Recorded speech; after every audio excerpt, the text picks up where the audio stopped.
Gracias. A ver, cuéntenos, ¿cuál es la postura de la Coordinadora Nacional de Trabajadores de la Educación sobre la reforma educativa? Bueno, en la Coordinadora Nacional de Trabajadores de la Educación tenemos claro que hasta ahorita hay una reforma al artículo 3º y 73 constitucionales, Ajá. pero no se conoce como tal una reforma educativa, porque consideramos que la reforma educativa contempla planes y programas de estudio, metodologías, enfoques, estrategias didácticas. Es decir, esa es una reforma educativa. Aquí se está reformando el artículo 3º, repito, y el 73, y se está hablando concretamente de el ingreso, la promoción y sobre todo lo que nos afecta es la permanencia, porque es ahí donde en efecto hasta este momento no se puede decir se está afectando, es decir, ya se está despidiendo a maestros. Ujú. Nosotros lo estamos viendo a futuro.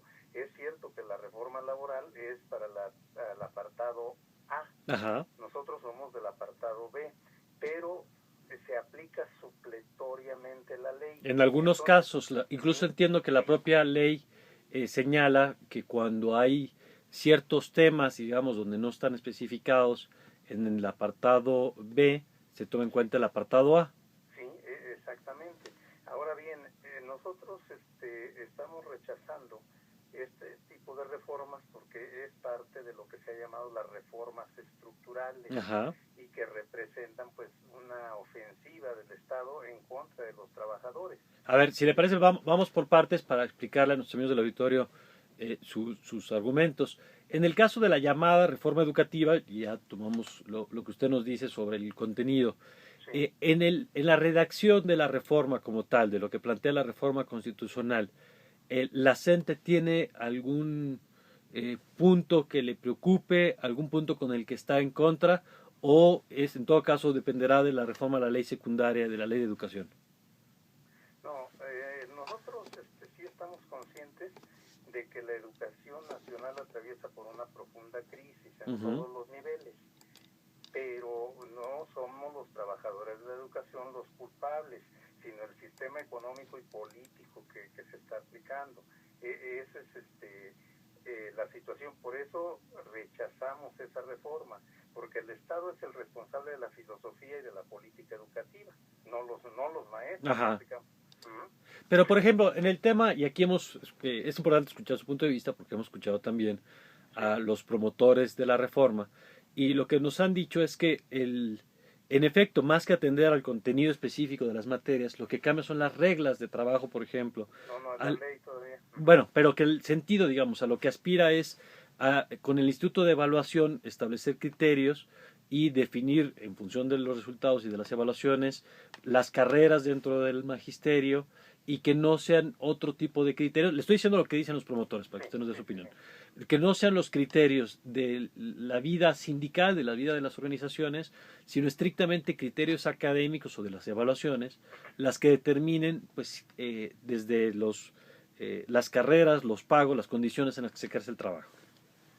Claro, nosotros eh, consideramos que no puede ser de esa manera, así ver la cuestión legal. No nada más, hay otros elementos.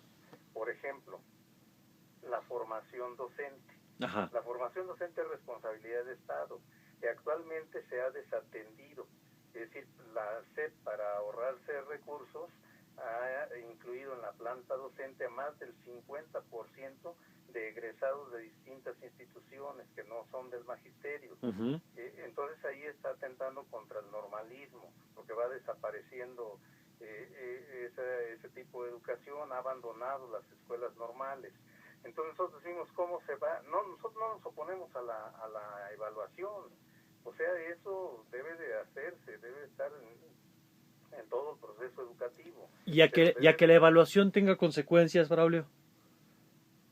sí, eso es lo que estamos rechazando, Pero porque no es un poco, y se lo digo, usted nos dirá ahora la postura de la gente, pero como ciudadano un poco la percepción es que si se evalúa a cualquier persona y en la evaluación no se cumple, pues tiene que haber alguna consecuencia de eso, porque si no, ¿cuál es el sentido de evaluar? Y sobre todo esta percepción, que estoy seguro que muchos padres de familia tienen esa preocupación, de qué pasa si un maestro no cumple con la evaluación, pero se mantiene al frente de un grupo.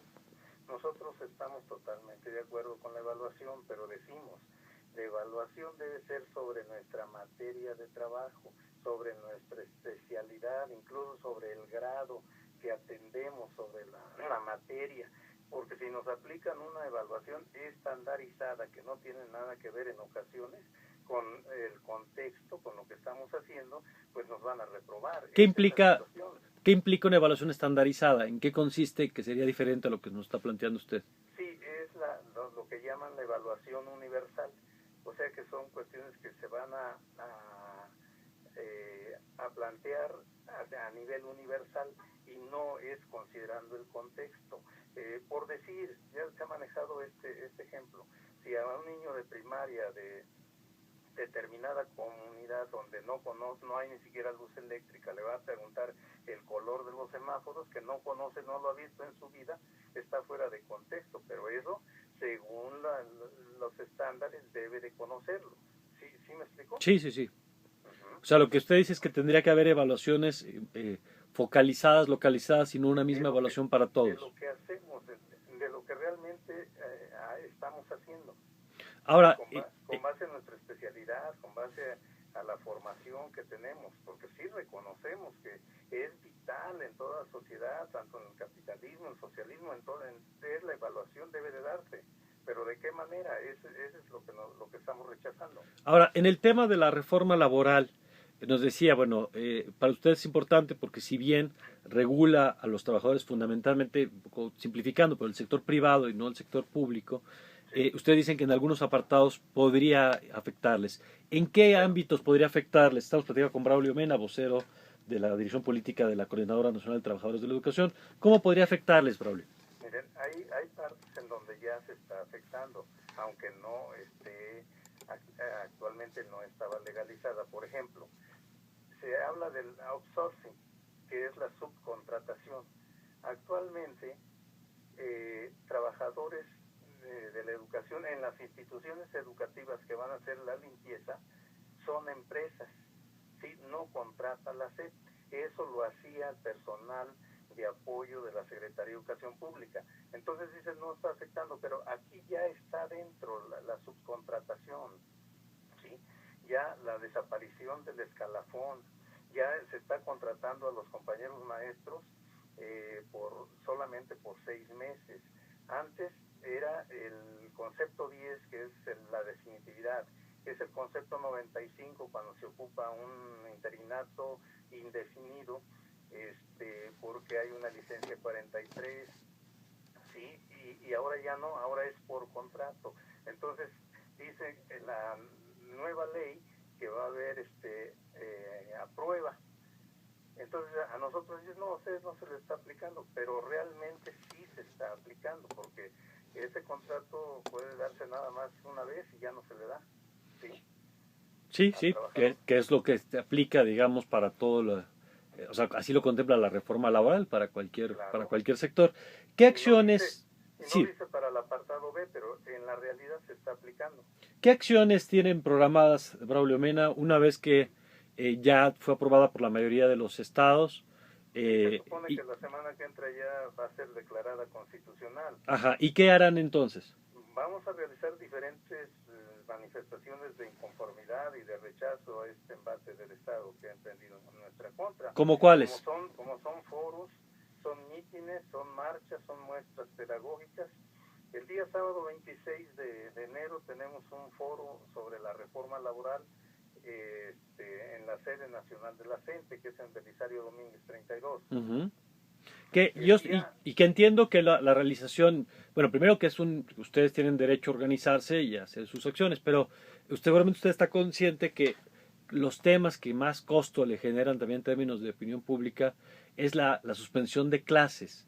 Es decir, yo entiendo que la realización de un foro para discutir cómo les afecta, pues me parece una actividad por lo demás razonable, pero ¿habrá suspensión de clases? El día 5 de febrero vamos a realizar la primera movilización nacional. vamos a realizar un mitin en el Palacio Legislativo, pero va a venir contingentes de los diferentes estados. Entonces está claro que nuestra intención no es dejar a los niños sin clases, pero sí, porque tenemos derecho, vamos a manifestarnos, y lógico, si va a venir la gente de los estados, pues se va a suspender las clases. desatender en algunas partes, desatender, no de manera general, no generalizada. No estamos hablando todavía de un paro nacional, sino simplemente de una movilización, pero sí va a venir la gente a la capital del país.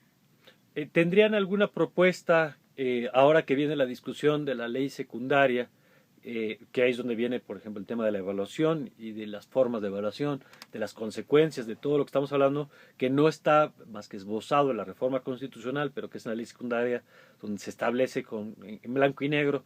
¿Tendrán ustedes alguna propuesta? ¿Tienen un programa de acción también en esta etapa del proceso legislativo? Bueno, nosotros realizamos muestras pedagógicas, porque lo que queremos es precisamente demostrar que nosotros los maestros no somos los responsables de la crisis de la educación, y en cambio sí se nos aplica pues estas reformas. Yo creo que todo el mundo sabe, por ejemplo, cuando nos aplicaron la reforma a la ley del ISSSTE, y nos dijeron que iba a mejorar la situación y que todo iba a estar mejor, y a los años que lleva la nueva ley del ISSSTE, las cosas han ido empeorando. Esa es la experiencia que tenemos. Por lo tanto, la propuesta concreta de nosotros es rechazo a la reforma laboral y rechazo a lo que están llamando la reforma educativa. ¿Qué esperan en la parte jurídica? Sabemos que han presentado diversas solicitudes de amparo. Sí, nosotros entendemos que es una manifestación de rechazo, porque no le apostamos a lo jurídico. Nosotros sí utilizamos lo jurídico como una forma de lucha, pero realmente la nuestra es la movilización. Entonces esto de lo jurídico, pues sí nos amparamos, y bueno, pues ya se está declarando que como todavía no nos afecta, no tenemos derecho a ampararnos. Nosotros estamos previendo, y ya como le explicaba, hay algunas cosas sí nos están afectando. Pero Bueno, pues le apostamos a la movilización. le apuestan a la movilización y el 5 de febrero es la gran movilización que van a realizar. Sí. Bueno, le agradezco, Braulio Mena, y le pido que mantengamos la comunicación. Claro, con mucho gusto. Bueno, pues ahí está Braulio Mena, vocero de la Dirección Política de la Coordinadora Nacional de Trabajadoras de la Educación, pues para que usted tenga las diversas perspectivas, como siempre, en este y en otros temas. Vamos a una pausa cuando son las 8:34 y enseguida regresamos.